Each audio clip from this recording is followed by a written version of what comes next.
இன்றைக்கி ஈஸியாக மீன் குழம்பு எப்படி வைக்கலான்னு பார்க்கலாம். இதுக்கு கொஞ்சம் அதிகமாக புளி எடுக்கணும். புளி எடுத்து அதில் வந்து கல் உப்பு போட்டு ஊற வச்சிடலாம். ஊற வச்சுட்டு மீனை சுத்தம் பண்ணி எடுத்துட்டேன். தாளிக்க வெங்காயம், தக்காளி, பூண்டு, பச்சை மிளகாய், கருவேப்பிலை எடுத்திருக்கேன். மாங்காய் ரொம்ப புளிப்பாக இருக்குது, அதனால் கம்மியாக எடுத்திருக்கேன். அந்த புளியை இப்போ கரைச்சி எடுத்தாச்சு. எடுத்துட்டு இதில் குழம்பு மிளகாய் பொடி தேவையான அளவு போட்டுக்கலாம், காரம் பார்த்து. போட்டுட்டு தாளிக்க சட்டியில் எண்ணெய் ஊற்றிட்டு வெந்தயம் போட்டுட்டு பச்சை மிளகாய், பூண்டு, கருவேப்பிலை, வெங்காயம் இதெல்லாம் போட்டு நல்லா வதக்கிட்டு அதில் கொஞ்சம் போல் உப்பு போட்டால் போதும். ஏன்னா ஏற்கனவே நம்ம அந்த புளி தண்ணியில் உப்பு போட்டிருக்கோம்.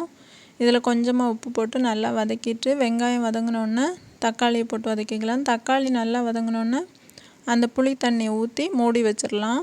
அது நல்லா கொதித்த பிறகு காரம் உப்பு எல்லாம் பார்த்துட்டு அதில் அந்த வெட்டி வச்சுருந்த மாங்காயை போட்டு திரும்ப மூடி வச்சுட்டு கொஞ்சம் நேரம் கழித்து தேங்காய் அரைச்சி ஊற்றணும். நான் கரண்ட் இல்லாமல் இருந்தது, அதனால் தேங்காயை பாலாக எடுத்து வச்சுருந்தேன். அந்த தேங்காய் பாலை ஊற்றி மூடி வச்சு குழம்பு சுண்டினோன்னே மீனை போட்டிருக்கேன். மீனை போட்டு கொஞ்சம் நேரம் அடுப்பை ஃபுல்லாக வச்சுட்டு சிம்மில் வச்சு மூடி வச்சிடலாம். அவ்வளவுதான், குழம்பு ரெடி ஆகிட்டு. மாமியார் வீட்டில் இப்படி தான் மீன் குழம்பு வைப்பாங்க. புளிப்பும் காரமும் மட்டும் கொஞ்சம் அதிகமாக இருக்கணும்.